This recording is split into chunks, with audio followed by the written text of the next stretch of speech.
CTET सितंबर 2026 की examination देने वाले हो और अभी डर लग रहा है क्योंकि आपकी पढ़ाई नहीं हुई है। डरने की कोई बात नहीं है।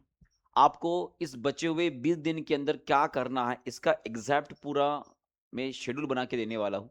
मैं आपको एग्जैक्ट ये बताने वाला हूँ कि आपको ऐसी कौन सी चीज़ें करनी है जिसके मदद से आप आराम से बचे हुए 20 दिनों के अंदर एटलीस्ट 100+ स्कोर ला सकते हो। आप पास तो बिल्कुल हो जाओगे, ये तो गारंटी रहेगी, पर आप 100+ स्कोर ला सकते हो। और अगर इसको आपने ईमानदारी से पूरा 20 दिन अगर फॉलो किया तो आपका स्कोर 130+ भी आ सकता है। तो उन सभी चीज़ों के ऊपर बात करेंगे क्योंकि एटलीस्ट अगर आप यहाँ तक आए हो तो इसके पहले भी आपने बहुत सारे टीचर की बातें आपने सुनी होगी कि कैसे प्रिपरेशन करना है, क्या करना है। पर एक बात जो आपको कोई नहीं बताएगा वो ये है कि भाई आखिरकार इतनी स्ट्रैटेजी बताने के बाद भी ये स्टूडेंट हर साल 70-80% फेल हो कैसे जाते हैं। अगर आपने सीटेट का पास जो रिजल्ट है वो अगर उठाकर आप देख लोगे तो आपको हर साल दिखाई देगा कि केवल 17-18% या 22% लोग जो है बेटा हर साल सीटेट के अंदर पास होते हैं। पर इतनी स्ट्रेटजी बताने के बाद भी, इतनी चीजें चीजें देने के बाद भी बच्चे हर साल ये 70 से 80% फेल क्यों होते हैं। अगर आपने इसका रीजन जान लिया ना तो भाई इस बचे हुए दिनों के अंदर कुछ कुछ स्टूडेंट तो ऐसे भी है जो केवल मात्र जो है 1 हफ्ते के अंदर या 10 दिन के अंदर पढ़ाई कर कर अच्छा स्कोर ला लेते हैं। तो ये कौन सी चीजें ऐसे फॉलो करते हैं जिसके कारण इनका रिजल्ट ऐसा आता है, और ये कौन सी ऐसी गलतियां करते हैं कि जिसके कारण ये 80% स्टूडेंट फेल हो जाते हैं, इसके बारे में बात करने वाले कंप्लीट स्ट्रेटेजी जो आपको कोई नहीं बताएगा। तो सबसे पहले यहाँ पे मैं एक और बात आपको क्लियर करना चाहूंगा कि जिस तरह से हर एग्जामिनेशन देने के बाद आपको जो प्रैक्टिस की जरूरत होती है, नोट्स की जरूरत होती है। अगर आपने अभी तक कहीं पे भी क्लास नहीं लगाया तो आप सभी के लिए फ्री पीडीएफ नोट्स और मॉक टेस्ट भी मिलने वाले, और कैसे मिलेगी सबसे आखिर में आपको बताने वाला हूं, तो अंत तक बने रहेगा, ठीक है।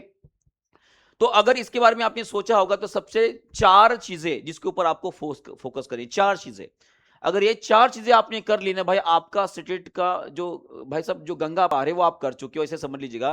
तो सबसे पहले जो है आपको एनसीईआरटी की बुक्स पढ़ने हैं।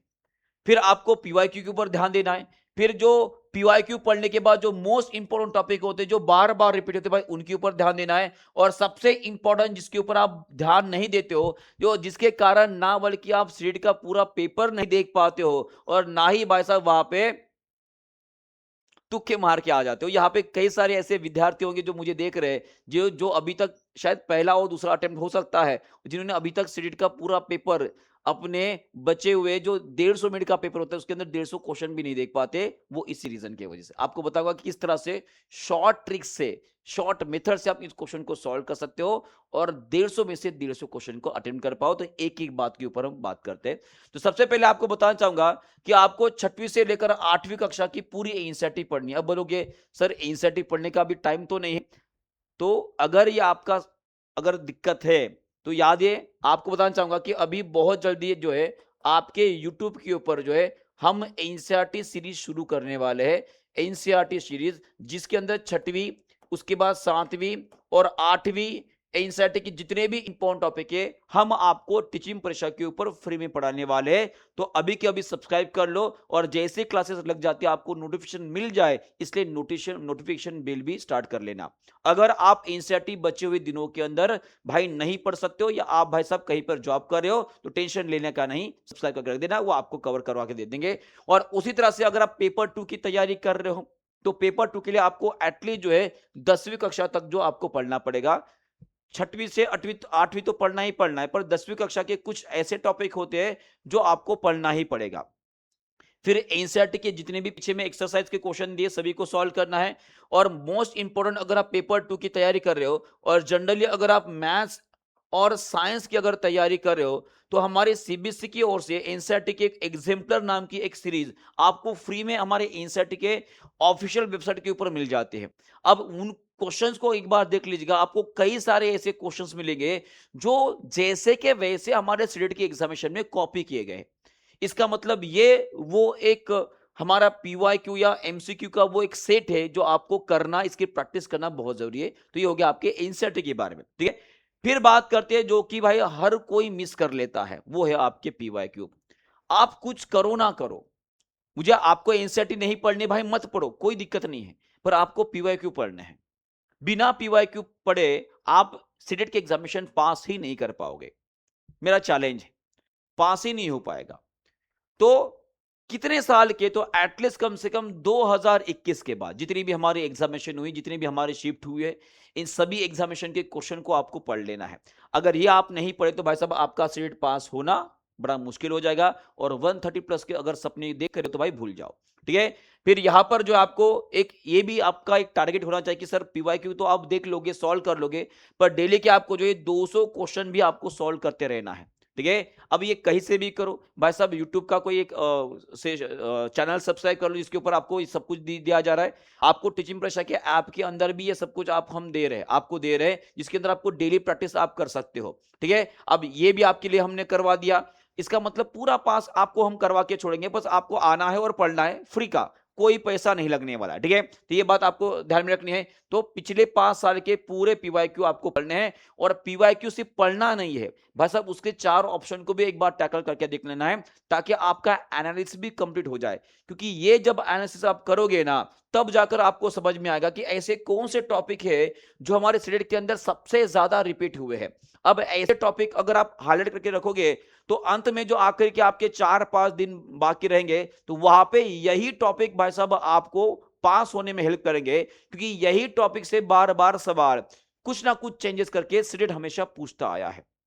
बात समझ में आ गई। और उसी तरह से आपको पेडागोजी के ऊपर या सीडीपी के ऊपर भाई साहब पूरा फोकस करना है, क्योंकि ये वो सब्जेक्ट है जो आपको पास करवाएंगे।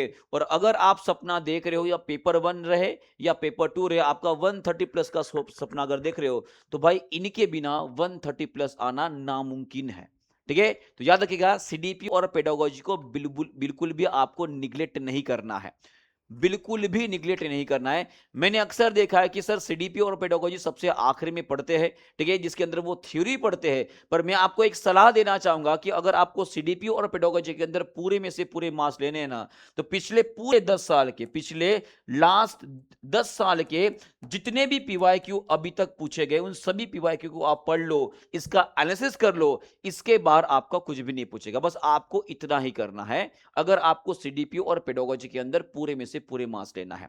ठीक है, फिर बात करते हैं कि जैसे आप सभी को पता है कि पेपर 1 के अंदर 150 क्वेश्चन, पेपर 2 के अंदर भी 150 क्वेश्चन होते हैं, और ये 150 के 150 क्वेश्चन आपको केवल 150 मिनट के अंदर सॉल्व करना पड़ता है। माने कि लगभग लगभग आपके पास यहाँ पे एक और चैलेंज आ जाता है, वो आ जाता है टाइम मैनेजमेंट का। कहने का मतलब होता है कि आपको एक क्वेश्चन को पढ़कर 1 मिनट के अंदर ही भाई साहब आपको उसका आंसर भी भाई साहब वहां पे गोला करना पड़ता है, क्योंकि हमारी एग्जामिनेशन होती है ऑफलाइन। और यहां पर यह देखा जाता है कि अभी जो जनवरी 2024, उसके बाद दिसंबर 2024, और अभी अभी जो हमारा फेब 2026 का पेपर हुआ था भाई साहब, उसका पेपर एक बार देख लेना। पेपर इतना बड़ा और इतना लेंदी है कि कई सारे स्टूडेंट के ये भाई साहब ये आए थे, कॉल्स आए थे कि सर पेपर हम पूरा देख ही नहीं पाए। अब कारण क्या है? कारण यही कि आप जो है केवल क्वेश्चन को पढ़ते हो और आंसर करते हो। पर एक बात ध्यान रखिएगा कि हमारे सीट के एग्जामिनेशन के अंदर अगर 150 क्वेश्चन 150 मिनट के अंदर सॉल्व करना है, तो इस मेथड के ऊपर जो है आपको काम करना पड़ेगा। इसको अपना एक प्रमुख हथियार बनाना पड़ेगा, क्योंकि ये वो मेथड है जो बड़े बड़े लेंदी क्वेश्चंस को आपको 1 मिनट के अंदर या लगभग पकड़ लीजिएगा 15 से 20 सेकंड के अंदर आपका आंसर निकल कर दे सकती है। तो इस मेथड को आपको भाई साहब अपनाना पड़ेगा। इस मेथड के ऊपर हर जो क्वेश्चन आपके सामने आता है, उसमें आप ऑप्शन एलिमिनेशन का कैसा इस्तेमाल कर सकते हो, इसके ऊपर आपको काम करना पड़ेगा। इतना आपने कर लिया ना, तो ये 150 क्वेश्चन आप 150 मिनट के अंदर आराम से सॉल्व कर लोगे। और अब सभी स्टूडेंट का सबसे बड़ा चैलेंज यही होता है कि सर वो पूरा का पूरा पेपर देख ही नहीं पाते। अगर ये आपकी नौबत ना आए, इसलिए आपको इसके ऊपर काम करने की सलाह दे रहा हूं, वरना पूरा पेपर आप देख ही नहीं पाओगे। जिस तरह से फेब 2026 का हमारा पेपर आया था, वैसा पेपर अगर सितंबर 2026 में आ गया, तो पूरा पेपर देखना तो भूल ही जाओ, ये फिर वही तुक्का मार के आ जाओगे। ये हो गया। जैसे मैंने आपको फिर से एक बार सलाह दी है कि आप सभी को हमने फ्री में बहुत सारी चीजें दी है, तो आप वाईटी के ऊपर सब्सक्राइब कर लो। इसके ऊपर पूरा का पूरा हमने फ्री में वाईटी स्पेशल सीटेड के लिए प्लेलिस्ट बना दी है, और ये पूरे प्लेलिस्ट के ऊपर जो है यहाँ पे आपको डेली हमारे टीचिंग परीक्षा के ऐप के अंदर टेस्ट भी मिल रही। तो यहाँ से आपको फ्री में पूरा पूरा कंटेंट मिल जाएगा। यहाँ पर आपको फ्री में पीडीएफ और टेस्ट दोनों भी मिल रही है। अगर इस बार पास होना चाहते हो, तो ये पूरे जो मैंने 4 स्टेप्स बताई है उसको फॉलो करके देखिएगा। पास नहीं हुए तो बताना, ठीक है। तो इतने सालों का एक्सपीरियंस और उसी तरह से जो है गाइडेंस, ठीक है, ये सब कुछ मिलाकर एक अल्टीमेट हथियार यही बनता है कि आपको पीवाईक्यू के ऊपर सबसे ज्यादा ध्यान देना है और ऑप्शन एलिमिनेशन मेथड को अपनाना है, ताकि आप पूरा का पूरा पेपर देख पाओ और पीवाईक्यू बेटा आपके कंसेप्ट क्लियर पाए। डन है? तो मिलते हैं फिर अपने अगले एक और इंफॉर्मेटिव वीडियो के अंदर। तो आप सभी लोग सब्सक्राइब कर लीजिएगा और अपने चैनल के ऊपर डेली आकर जो भी हमने आपके लिए प्लेलिस्ट प्रोवाइड की है और जो भी हमारे लाइव क्लासेस चल रहे हैं, उनको केवल ये 20 दिन आपको प्रोवाइड कर रहे हैं। इनको देकर आप आराम से सिटेट पास कर जाओगे, क्योंकि वहां पे आपको ना बल्कि फ्री में पीडीएफ और नोट्स मिल रहे, साथ में आपको फ्री में टेस्ट भी मिल रहे। ठीक है? तो इसके अलावा अगर आपका कोई भी क्वेश्चन होगा तो वो भी एक बार कमेंट बॉक्स में जरूर लगा दीजिएगा। Thank you very much. Goodbye, God bless you and take care.